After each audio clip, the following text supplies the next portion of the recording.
Good day, I'm Stephen McHugh, and this is your JIS News for Friday, November 9. The government is looking to institute the proposed National Disaster Risk Financing Policy by next year. The development of the policy was approved by Cabinet on Tuesday, and it will target pre- and post-disaster interventions. It aims to position the government and wider society to better plan for and finance damage and losses resulting from natural disasters such as hurricanes and drought. In making the announcement, Finance Minister Dr. Nigel Clark says initial policy analysis and preparation will start in January 2019. Public consultation and the tabling of a green paper is set for March 2019. This is a very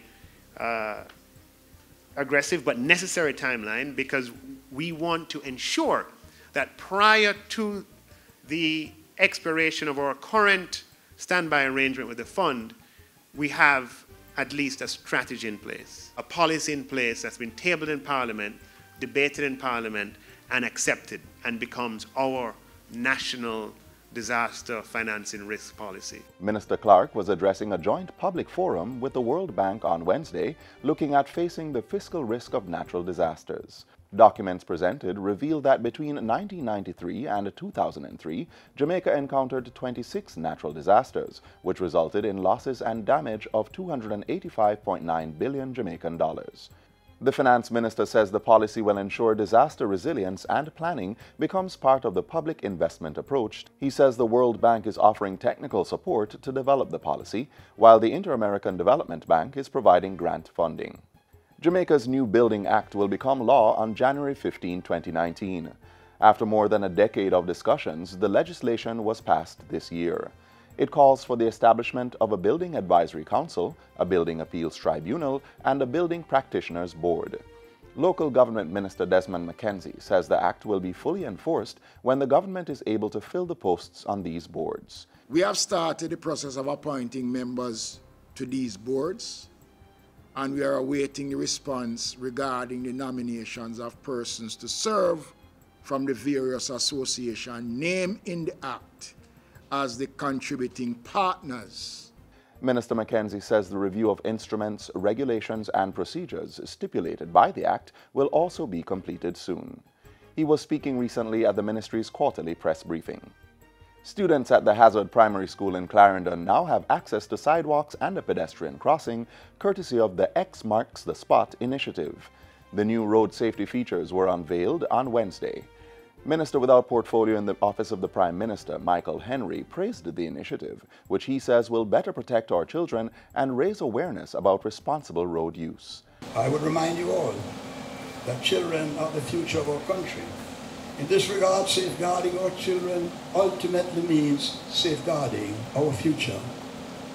The unveiling being done here today is timely, as we are experiencing avoidable road fatalities. Under the X Marks the Spot initiative, the government has partnered with UNICEF and the JN Foundation to install similar road infrastructure at 18 schools across the island. The schools were selected after a child road safety assessment was done to identify zones where children are most vulnerable to incidents of road traffic crashes and injuries. Government is collaborating with the United Nations Entity for Gender Equality and the Empowerment of Women, UN Women, to develop a No Excuse for Abuse public education campaign. The campaign is one of the initiatives outlined in a 3-year Memorandum of Understanding between the government and the UN Women Multi-Country Office of the Caribbean. Included in this MOU is the funding of the No Excuse for Abuse campaign. The No Excuse for Abuse campaign will take the anti-violence message to communities across the country. We will empower women and men, confront all notions about a woman's place, and encourage behavior change among women and men. The Memorandum of Understanding was signed in September for the implementation of the National Strategic Plan to eliminate gender-based violence in Jamaica. This is a 10-year program which will focus on 5 priority areas: prevention, protection, intervention, legal procedures, and protocols for data collection. Minister Grange, who was addressing the House of Representatives on Tuesday, commended the international and local partners for their continued support to end gender-based violence in the country. And finally, the Ministry of Health will continue to carry out malaria prevention measures after treating a vessel from Nicaragua that was intercepted in Jamaican waters with persons on board diagnosed with the virus. Last week, the Coast Guard seized the vessel, which had 93 males on board. Subsequently, the Kingston and St. Andrew Health Department executed the standard operating procedures for clinical and public health assessment. 2 persons were diagnosed with malaria, and a third was identified on a subsequent assessment. They were isolated and treated at the Kingston Public Hospital. The ministry says vector control activities, including disinfection of the vessel, were conducted and are ongoing as per standard operating procedures.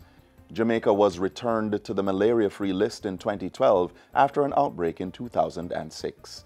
And while the country has seen cases of imported malaria each year, the last local case was in 2009.